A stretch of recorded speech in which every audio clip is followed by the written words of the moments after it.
Such a big problem. Our jobs are leaving us, and people are being fired all over the country. Our plants, our factories are leaving us.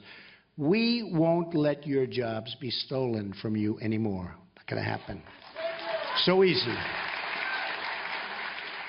When we stop offshoring to low-wage countries, we raise wages at home, meaning rent and bills become instantly more affordable. All right, polls show the economy is the most important issue to those under the age of 35. Last week, while in Vegas during our town hall, made up of millennial voters, the audience got a chance to ask Donald Trump Jr., Eric Trump, Lara Trump questions about how Donald plans to shake things up in D.C. Here's part 2 of that town hall. The country will be theirs very soon. And what kind of country are we leaving them? And how important is this election in terms of impacting their future and their children's futures? Let's go to one of our audience members. What's your name? Tiffany. Hey, Tiffany, how are you? I'm great. Thank you so much for speaking to us today. Thank you. What's your question? So today, 66% of millennials have expressed that they would like to own a small business or be entrepreneurs. Yet, we are stifled by a tough economy that stands in front of us today. My question is, how will a future President Trump address this issue and support young entrepreneurs and aspiring small business owners? Great question, Tiffany. Thank you.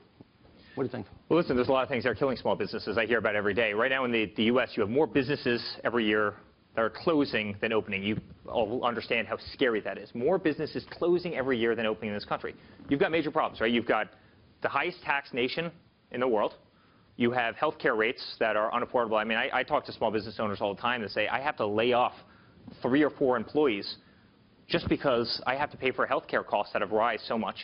We've got regulations that have totally handcuffed business. I mean, business gets handcuffed by our government. In so many other countries, government works to help promote business, to help encourage business, to help businesses develop.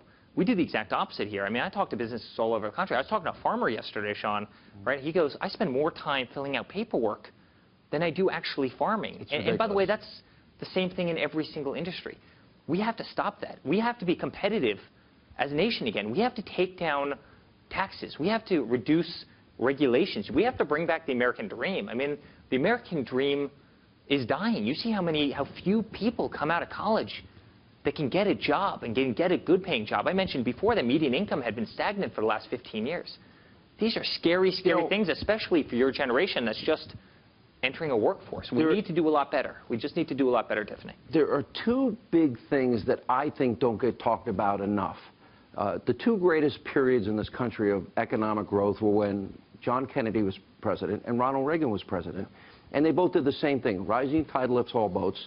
They dropped the top marginal rates in the case of Reagan from 78% literally down to 28%. And revenues to the government doubled.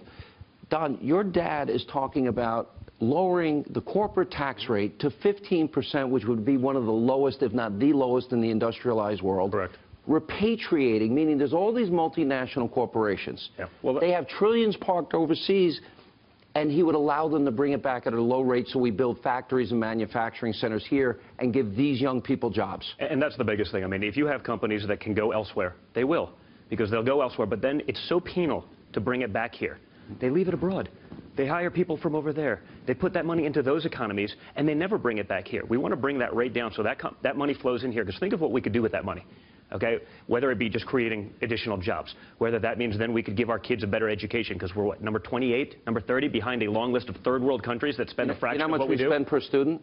$11,600. The most per capita in the world, and we're not even in contention, okay, because of bureaucracy. And that's what these politicians have done. They've put in layers and layers of people. That's why everyone around D.C. has gotten really rich while the rest of the country suffers. They've never done it in practice. It's all theory, but they create problems that they try to then fix. And it's all the same little cadre. And it doesn't matter which side it is. They just, they go in, they go out. That's why my father proposed something really great yesterday, which was term limits. And he also wants to prevent those same people that are close in government to have those connections from then going immediately and lobbying, and especially lobbying for foreign countries. Because we have guys at the highest levels that make millions and millions of dollars a year lobbying for the benefit of countries that aren't America. I mean, they're selling out America for millions. And so, my father said it best yesterday, which is, it's time to drain the swamp in D.C. Number one trending Twitter.